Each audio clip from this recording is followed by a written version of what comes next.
Shalom Mishpacha Yekara, chères auditrices et auditeurs. Nous allons aborder la paracha de cette semaine qui s'appelle Bo. Bo El Paro. Yeratzon, que le Dvar Torah de tout le monde, tout le Ham Israël vienne justement remporter notre victoire contre les Égyptiens de nos jours comme Paro. Effectivement, Kadosh Baruch Hu, Yishlah Lahem Eser Makot, comme il a dit Paro. Les 10 plaies, qu'est-ce que tu en penses, Paro? Oui, ça me plaît. Oui, ben ça te plaît, on t'en enverra. La paracha de Bo s'annonce, commence par les 3 dernières plaies. Il y avait les Eser Makot, les 10 plaies. 7 ont été déjà commentées dans la paracha de Vaïra. Nous sommes à Bo, dans une période qui s'appelle les Shovavim. Shemot Vaïra Bo Beshala Istro Mishpatim. Et en plus, cette année, les Me'auberet, on a 2 Adar, Aleph et Adar Bet. Il faut ajouter Teruma et Tetzavé. Et selon nos sages, dans la tradition orale, c'est une période où faire Teshuvah. Il y en a qui font Ta'anit Dibour. Il y en a qui font des Ta'aniot aussi, des jeunes et tout. Mais de nos jours, c'est Yarda Hulsha. On est beaucoup plus faible que nos ancêtres. On peut pas nous obliger de telles restrictions. Bezrat Hashem. Rien que Kadosh Baruch Hu, Torah Tzivalanu Moshe, il nous a donné la Torah pour nous donner un peu de réconfort. Et là, dans cette paracha de Bo étrange, Kadosh Baruch Hu dit à Moshe, Bo el Paro, viens chez le pharaon. Au lieu de lui dire quoi? Lech el Paro. Ouais. D'habitude, il lui dit, va chez le pharaon. Là, il lui dit, viens. Que ça veut dire, viens? Ça veut dire, viens vers moi. D'accord? Ça veut dire qu'Akadosh Baruch Hu, pour ainsi dire, Kivyachol, pour ainsi dire, il se trouve à côté de Paro. Viens, je suis là, à côté de Paro. Ça veut dire que cette fois-ci, Akadosh Baruch Hu va, pour ainsi dire, non pas seulement envoyer des plaies au nom de la nature, comme Dam, Tsefardia, Kinim, etc., hein? Mais là maintenant, il va agir personnellement et aux côtés de Pharaon, qui va même pas se rendre compte que le bon Dieu est à côté de lui. Pourquoi?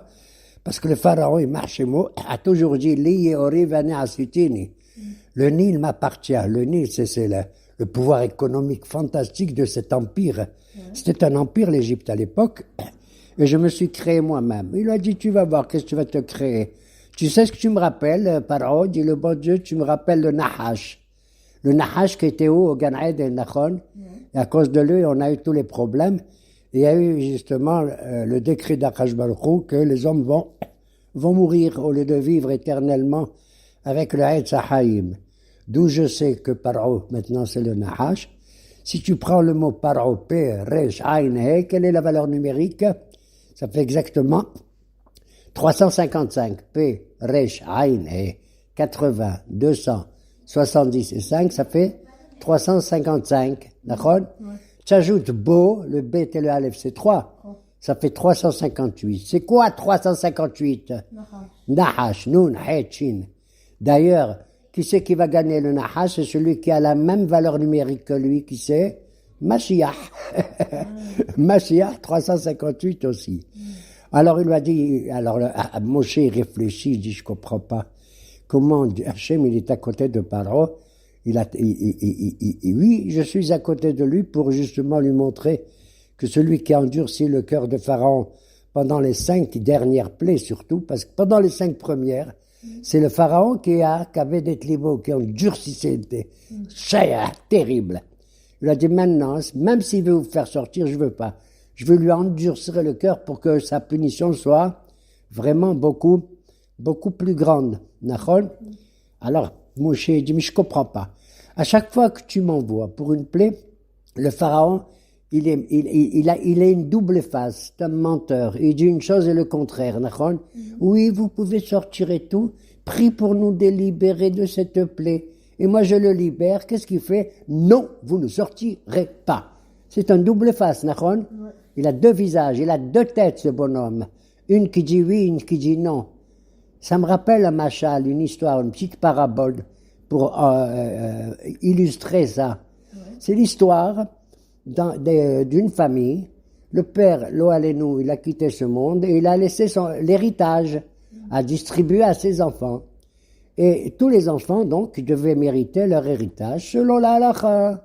Mais parmi les enfants, tu sais, il y en avait un, c'est bizarre, parce que c'est une histoire, tout simplement, un machallah, une parabole. Il y en avait un qui avait 2 têtes.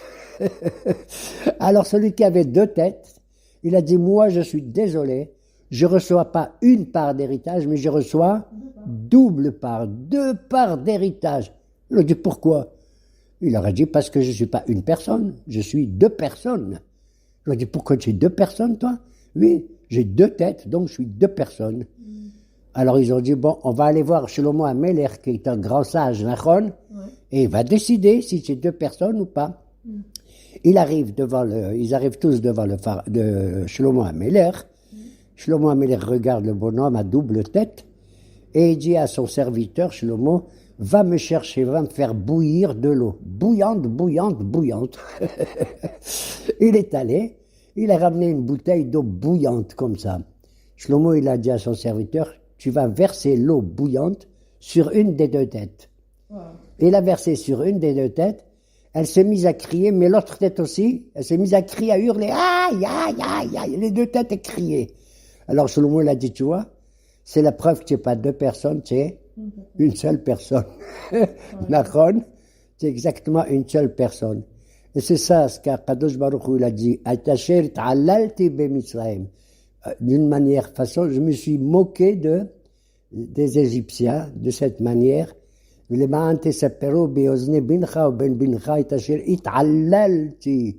c'est pourquoi vous allez raconter cette histoire-là quand? Le soir de Pessah, Nachon, qu'on raconte la sortie d'Égypte, où le pharaon a refusé de vous faire sortir. Ce qui est étrange, c'est que quelque part, au niveau des Béné Israël, quand Moshe leur parle, ils veulent plus l'écouter, ils en ont marre.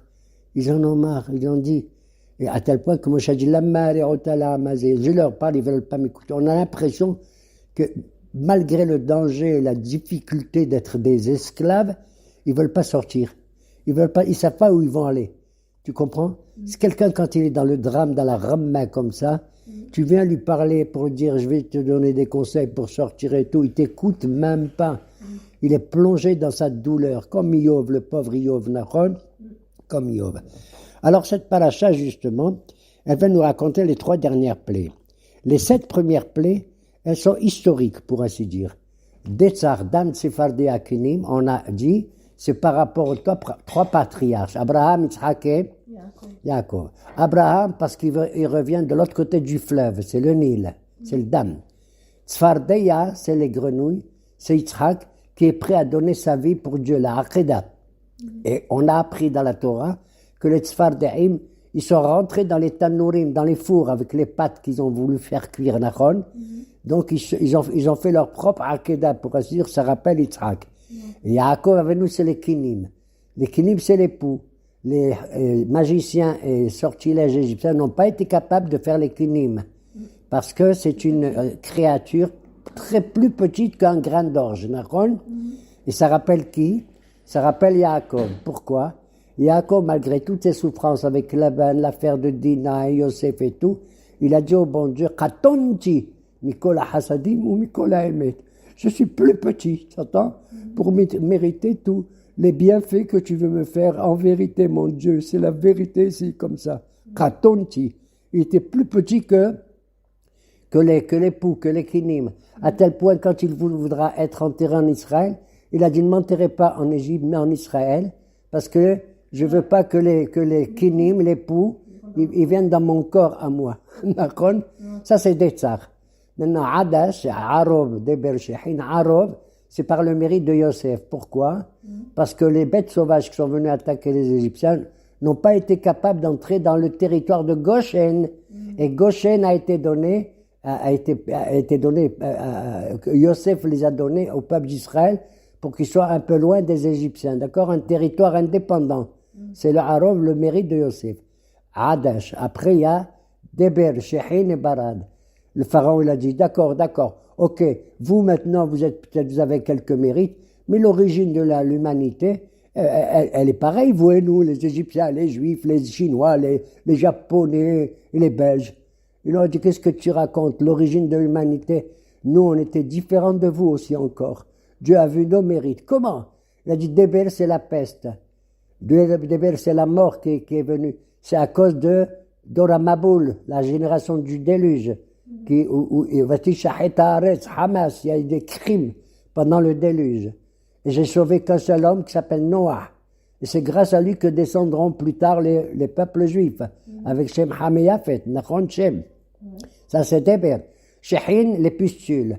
Les pustules, c'est quoi? Moshe Rabbeinu, il a envoyé de la poussière dans le ciel, c'est retombé. Hein, et ça a donné des ulcères dans les corps des Égyptiens et même des sortilèges. Nachon? Et alors, ça c'était la période de Dora Flaga. Parce que l'humanité a cru qu'on ne construit pas uniquement les maisons avec les pierres du bon Dieu, mais on va fabriquer des briques, les lévénotes. Nachon? Ça c'est des Shehin. Barad, je vais vous envoyer la grêle. Alors ça rappelle le Sodome et Amora, ils marchent même, ils ont mélangé les espèces et les genres. Il n'y avait pas de mariage entre hommes et femmes, c'était barmana de l'homosexualité, etc. D'accord? Eh bien moi je vais leur montrer que le vrai mariage il est dans le ciel et pas en bas sur terre, que je vous ai donné qu'il faut marier un homme et une femme. Et voilà pourquoi j'ai mélangé dans le barat du feu et de l'eau. C'est la seule manière. Et c'est ce qu'il a envoyé à Sodome et à Amora, Nachon. Voilà pourquoi il a envoyé le barad. C'est l'origine de l'humanité en tant que telle. D'accord? Maintenant, les trois plaies de la paracha de Bo. C'est quoi? Arbe, Hosher, Makad Bechorod. Le pharaon l'a dit, ok, mais ça, Besséder à l'origine de l'humanité, ok, mais à l'origine du bon Dieu, nous aussi on existe, nous aussi on a une valeur.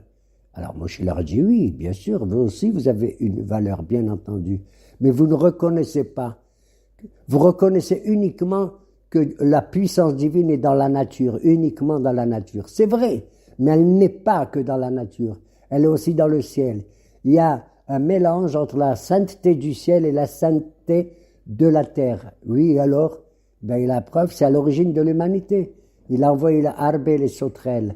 Et les sauterelles vont venir. Arbe, qu'est-ce que ça veut dire Arbe? Ça veut dire le nombre. Ça veut dire la quantité, quantitatif, pas qualitatif, quantitatif. C'est le Yesh Me'ayin. Quand le bon Dieu a créé le monde, il a fait sortir ce qui existe, les objets, les choses, tout ce qu'il y a à partir du néant, le Aïn, Nachon. Et les Arbés sont des milliards et des milliards qui viennent comme ça. C'est la quantité, le quantitatif, mamash. Écoute, Pharaon, tu m'énerves. Tu comprends? Le mot Arbé, d'ailleurs, tu sais que le mot Arbé, ça veut dire que c'est comme Arbé, beaucoup, quantitatif. Nachon. Et si tu prends maintenant le nom de Pharaon, Nachon, tu obtiens uniquement le nom de Pharaon, P-R-E-J, Aïne, ça donne exactement Arbé, la même valeur que Arbé. Avec Aleph? Hein? Arbé avec Aleph? Avec Aleph au début, etc. Ah, bon, ok. Bon, d'accord, il a créé le monde à partir de la quantité, du nombre, etc. C'est le Arbé. Mais plus haut, à l'origine. Il a dit à l'origine, avant le Yesh, il y a le Aïn, il y a le néant. Il a dit, alors qu'est-ce que vous allez m'envoyer? Je vais t'envoyer le Hosher, tu entends? Le néant, c'est quand tu vois rien. C'est quand tu sais pas d'où ça vient. C'est ça le Aïn, le néant. C'est pour ça qu'il lui a envoyé le Hosher. Et pendant 7 jours, selon nos sages, pendant les 3 premiers jours du Hosher, il ne voyait pas. Les 3 suivants, celui qui était assis sur son trône ne pouvait pas se lever. Le Hosher était palpable, comme du bois, comme des murs. Et celui qui était assis, il ne peut pas se lever. Celui qui était debout, il pouvait pas s'asseoir. Alors le parent a dit, d'accord, ça c'est lié, tu m'annonces. Mais au niveau premier, avant que Dieu décide dans sa tête de créer le monde, il a créé tout le monde. Il a créé le monde, la nature, les fleuves, les animaux, tout ça et tout ça. Nous aussi, on a été créés comme ça. Il a dit, c'est vrai. Parce que le bon Dieu, il a voulu choisir la direction du peuple, Béni Bechoré Israël, et bien sûr, il a voulu. Mais il a laissé à toutes les nations la possibilité de devenir le peuple élu. Mais il s'est dit, je vais voir lequel qui va mériter. Il faut un mérite, effectivement, pour qu'Hachem il décide quel est le peuple élu. Mais il ne dédaigne pas les autres nations. Il faut qu'il y ait à la tête de l'humanité une direction. Tu comprends? Même si les Juifs, à l'origine, comme dit le proverbe, il vaut mieux être à la queue des lions plutôt qu'à la tête des renards. Tov liyot zanav la arayot, velo roche la shualim. Et là, on va voir ceux qui vont dépasser leur nature et leur ruse, leur combine, comme les renards, c'est des rusés, d'accord, et d'accepter même s'ils sont à la queue. Ils étaient à la queue des lions. Ils n'ont pas montré leur force, ils n'ont pas montré leur violence, leur Hamas, d'accord? Et voilà pourquoi, à l'origine, il aime toutes les nations, mais il veut choisir un Bechor, et voilà pourquoi la dernière des plaies s'appelle Makat Bechorot. Et c'est moi seul, Ani velo malach, Ani velo saraf, Ani velo shaliyah, Ani Adonai, Ani hu velo ahiz. C'est ce qu'on dit à la Gadam, d'accord? Là, tu crois pas que le bon Dieu, il commande toute l'humanité depuis l'origine de la volonté des choses, et toi, tu te prends l'iori vanyasitini, d'accord? Il a dit, comment, en quoi c'est fort? Il a dit, dis-moi, qui c'est qui est capable, quand il veut mettre à mort des Bechorot, d'accord? Qui c'est qui est capable de faire la distinction? Tu prends 2 hommes devant toi, comme ça. Est-ce que moi, je suis capable de dire qui c'est qui est le premier-né et qui c'est qui n'est pas le premier-né? Je ne peux pas savoir. Je ne peux pas savoir. Un homme même grand, même de 50 ans, il vient devant moi. Peut-être qu'il avait un frère beaucoup plus grand que lui. Et un homme qui n'a que 15 ans, maintenant, d'une autre famille, peut-être que lui qui a 15 ans, il est un Bechor, et l'autre, c'est pas un Bechor de sa famille. Comment tu peux rentrer dans la conception, à l'intérieur de la goutte qui a créé un être humain? Seul Akadosh Baruch Hu, il est capable de quoi? De savoir quel est le Bechor d'une famille, quel est En Sham Bait Asher En Sham Met. Il n'y avait pas de maison, il n'y avait pas un mort chez les Égyptiens. Besséder. C'était que les Srarim? C'était, certains disent que c'était aussi les femmes. Et pour Hazak, pour cette question, pourquoi? Parce qu'on dit que Bitia, celle qui a sauvé Moshe Rabbeinu ala wa shalom, elle était l'aînée, une Bechora de Paro, et elle a été épargnée, tu as compris? À cause de son mérite, la femme merveilleuse qu'elle était. Nachon, une femme absolument merveilleuse, et elle est sortie d'Égypte aussi, tu sais? Elle est sortie avec tout le monde, et même avec le Erev Rav. Donc Pharaon, il a dit, aïe, aïe, aïe. Quand les premiers-nés égyptiens, ils ont entendu ça, ils ont dit, ça suffit, Pharaon, tu nous en kikines. Il y en a marre, fais-les sortir, ces juifs. Fais-les sortir. Il y avait même des goyim qui voulaient sortir avec les juifs, ce qu'on appelle le Erev Rav. Que le bon Dieu, un jour, quand ils ont fait le veau d'or, il a dit, moi, je vais les détruire, ce Erev Rav. Moshe, il a dit, non. Si tu les détruis, je retourne en Égypte chercher d'autres Erev Rav. C'est étrange, hein, qui s'oppose à Kadosh Baruch Hu. Mais moi, j'adore, j'ai envie d'embrasser Moshe Rabbeinu. Tout pourquoi? Parce qu'on ne peut pas être le premier-né Israël s'il n'y a pas des autres nations après nous. Donc, le Erev Rav, je veux qu'il soit. Et plus tard, d'ailleurs, on dira que toutes les nations du monde, elles vont venir où? À Yerushalayim pour offrir leurs korbanot. Oui ou non? Oui, on veut retourner dans l'unité parfaite, le shalom, comme on dit à chaque prière, ah, c'est shalom, ou ya c'est shalom alenu. C'est entre juifs, c'est pas entre... Non, au bas au goïm, les prophètes, ils ont dit les goïm, ils vont venir. Ils vont venir, pas pour nous faire la guerre comme d'habitude, ils mettent leur trône, mais pour adorer l'Éternel. Ça suffit. Oh, non. Je veux être un peuple élu à condition que, avec mes frères, il y a le shalom, et aussi avec les nations du monde. Sinon, ça sert à rien du tout que le Mashiach il vient, si c'est pas pour finalement obtenir la paix dans l'humanité tout entière et les faire sortir de leur orgueil et de leur violence et de leur Hamas. Tu as compris? C'est aussi des êtres humains. On va pas retourner à Caïn et Hevel, que Caïn il a tué Hevel et qu'il a fallu que Shet revienne après, le troisième fils de Adam et Hava. Mais c'est d'air. Alors c'est ça que Akadosh Moshe Rabbeinu il a dit. Et à tel point que les Bechorot égyptiens, les premiers-nés égyptiens, quand ils ont su qu'ils allaient mourir, ils ont dit à leur famille, arrêtez, dites au pharaon d'arrêter, on veut pas mourir. Ils ont dit, ben c'est comme ça. Qu'est-ce qu'ils ont fait les premiers-nés? Il paraît, les Maké Misraïm Bibchourem. Dieu, il a fait en sorte qu'il y a des Égyptiens qui sont morts avec leur premier-né, dans la même famille. Le Bechor, il a tué ses frères, il a tué peut-être son père ou sa mère, j'en sais rien. En baït asher incham met. T'as compris? La souffrance, les troubles qu'il y a eu. La vérité, j'aurais voulu me passer des diplômes. J'aurais voulu que l'Égypte soit vraiment un pays indépendant, un pays au lieu d'assumer l'esclavage à tout le monde, etc. C'est un pays qui apporte le bonheur. Si tu es riche, c'est pour faire la mitzvah de la tzedaka, etc. Si tu es fort, c'est pour soutenir le faible, etc., etc. C'est toute l'histoire que dans cette paracha, brusquement, Kadosh Baruch Hu, il donne une mitzvah. Tu sais laquelle? En vérité, la première mitzvah de toute la Torah, est écrite dans la paracha de vous. Laquelle? Dieu dit à Moshe, HaChodesh hazeh lachem, Rosh Chodashim, Rishon hu lechodshei hashana. Il a dit ce mois-ci, c'était le mois de Nissan, d'accord, à ce moment-là, il doit être le premier de tous les mois. Et Moshe l'a dit, qu'est-ce que ça veut dire, comment je vais savoir quand est-ce que c'est Rosh Chodesh, pas Rosh Chodesh? Il savait pas, il lui a dit, regarde la lune, le soir, la nuit, en pleine nuit. Tu vas décider comment le temps il va exister, même dans la nuit, pas seulement dans la lumière, Naron. Même dans la nuit, on voit rien, on est foutu. Il lui a dit, regarde la lune. Quand le soleil est parti, qui se prend pour le roi, je suis content que le soleil vient avec la joie. C'est un bébé, comment on dit dans le Mizmor de Eladon, c'est un bébé, simcha, etc. Il sort dans la joie et tout. Ben, c'est dans la nuit, comme ça, que la lune, qui représente le royaume d'Israël, c'est la Levana. Et c'est vous qui allez dicter maintenant. Et Moshe l'a dit, mais je sais pas. Il a dit, regarde, regarde comme ça. C'est Dieu qui a enseigné à Moshe quand est-ce que commence le Zman, le temps. Tu vois?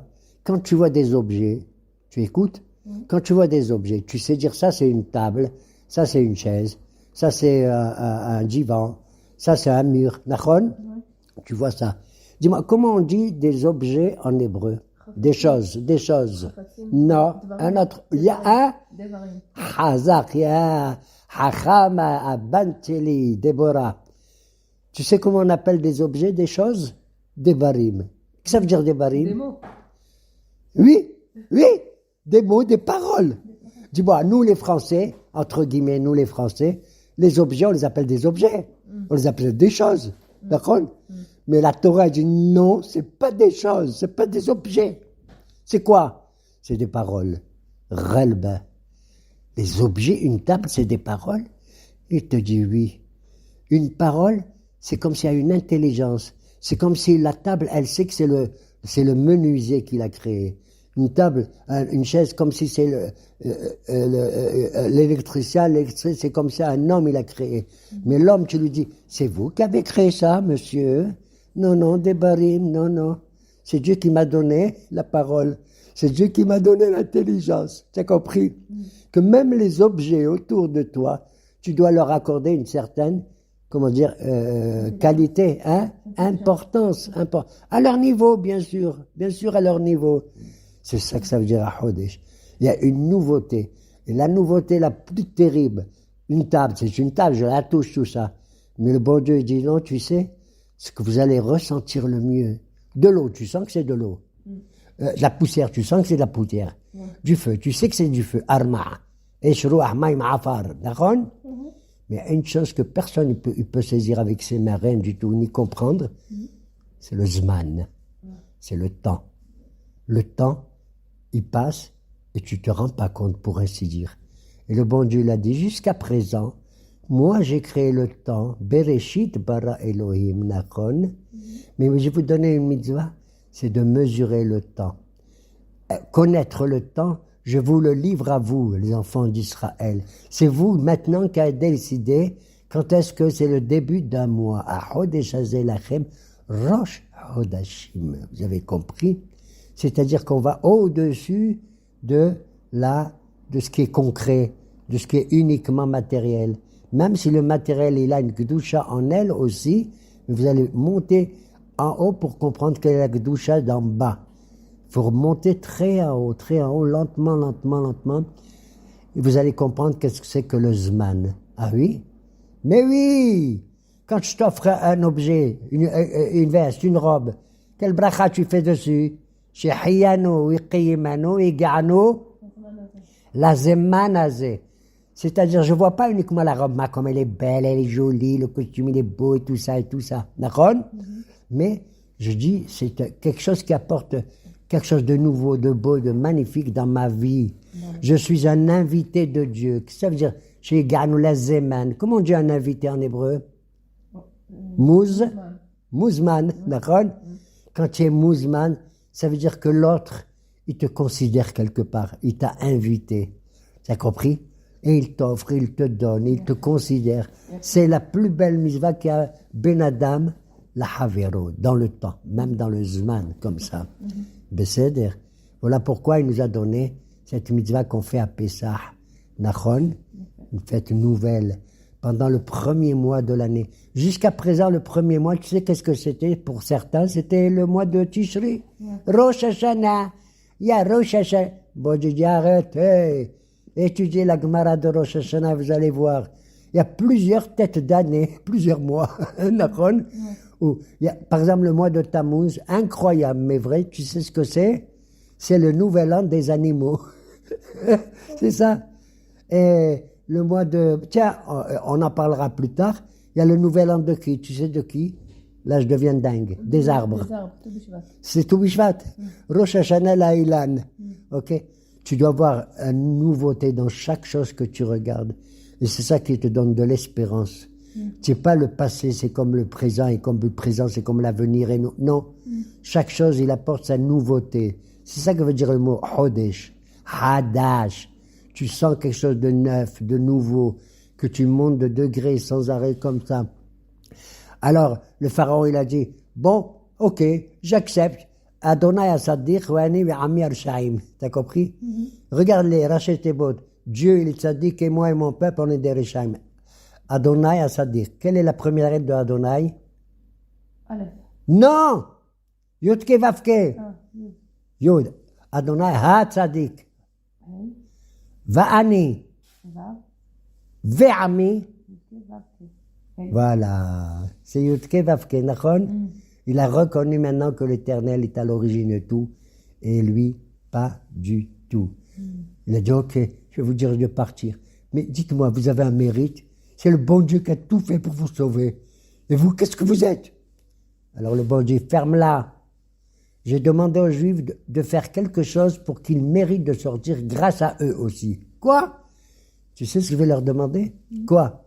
Je vais leur demander de prendre ton Dieu à toi, le Talé, le bélier, c'est l'astre du mois de Nissan, Nachon, Talé, et c'est votre Dieu. Et vous allez voir les Juifs, ils vont prendre un mouton, un bélier, ils vont le garder pendant 4 jours, depuis le 10e jour de Nissan jusqu'au 14e jour, hein, ils vont le prendre, ils vont l'attacher à leur lit, et tu vas entendre chez les Juifs, quoi? Les Égyptiens, ils vont dire, que c'est ça? Notre Dieu, il est accroché, il est attaché avec son cou, hein? Et non seulement ça, vous allez faire la shahita de ce bélier. Khelet. Pas seulement. Vous allez prendre le sang de ce bélier, tu sais ce que vous allez faire? Vous allez le mettre au linteau et au poteau de votre porte, de vos maisons.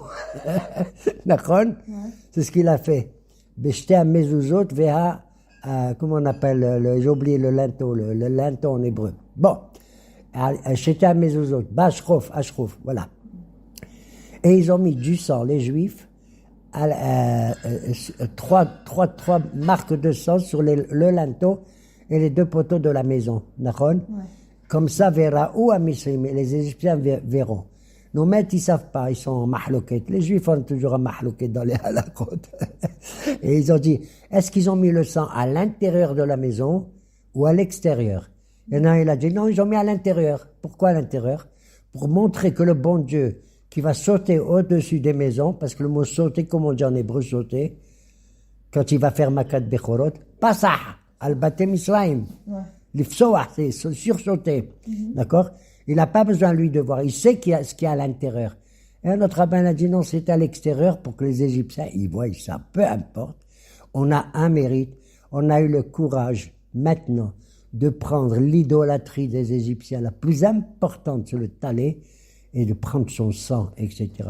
Et ils vont sentir, parce que le Korban Pessah, tu sais comment on va le manger? Pas tu le mets dans une marmite. Personne ne sait ce qu'il y a dans la marmite. Tu vas le faire griller au feu. Tseli esh, tu entends? Quand tu fais griller la fumée, elle va partout, à droite et à gauche. Ils vont sentir, tout le monde, ils vont sentir la fumée. Mince, c'est notre truc. Ils sont en train de le griller. Et quand tu le manges, fais attention, tu casses pas les os. Pourquoi?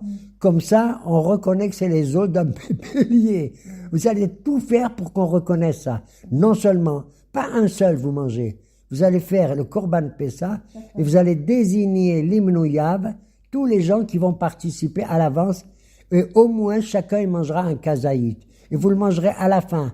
Après la tchouka et après la pkaïla, c'est la dernière chose que vous allez manger pour montrer l'importance du Korban Pessah que le bon Dieu a sauté au-dessus de vos maisons pour mettre fin à toutes les horreurs, à tous les saloperies que jusqu'à présent encore, à Kadosh Baruch Hu, je t'en supplie, on te demande, Vatisach Elohim, nous allons crier vers toi l'Éternel, non pas parce qu'on t'en veut, mais parce qu'on veut que tu nous aides maintenant, et tu leur envoies à tous ces Hamassis, les 10 plaies, s'il faut même 100 plaies, envoie 100 plaies, c'est pas ce qui te manque, Be'ezrat Hashem, et qu'on puisse retrouver le renouveau de chaque Chodesh, d'une nouveauté réelle. Pourquoi je dis ça? Parce que même le calendrier hébraïque, il a été institué à Pessah. Tu sais comment? Le bon Dieu l'a dit, vous allez prendre le Korban et vous allez manger quand? Le soir du 14e jour de Nissan. Il y a écrit comme ça dans la Torah. Attends, mon Dieu, le soir du 14e jour, c'est quoi? Yudalet. C'est le Yudalet. Mais c'est le 14e jour pour les Goyim. Les Goyim, le 14e jour, c'est du matin jusqu'au soir, jusqu'à minuit. Pas du tout. Vous avez un nouveau Zman maintenant. Chez Hayanou Azman Azé. Le soir du 14e jour, nous commençons le 15. T'as compris? De là, je vois qu'on passe, même au niveau du Zman, de la pressation du temps, selon les Goïm, le 14e jour, alors que chez nous, même dans la nuit, paf, c'est le début d'un nouveau temps. C'est le 15e jour. Yeraton, que nous vivons ce nouveau temps dans notre cœur, dans notre esprit et dans notre foi. Et on devient les Melachim d'Akadosh Baruch Hu et les Banim Atem Ladonai Elohechem Moah Lev Kaved, ça donne Melech. Adonai Melech, Adonai Melech, Adonai Imloch, Leolam Wa'ai. Shalom Aleichem.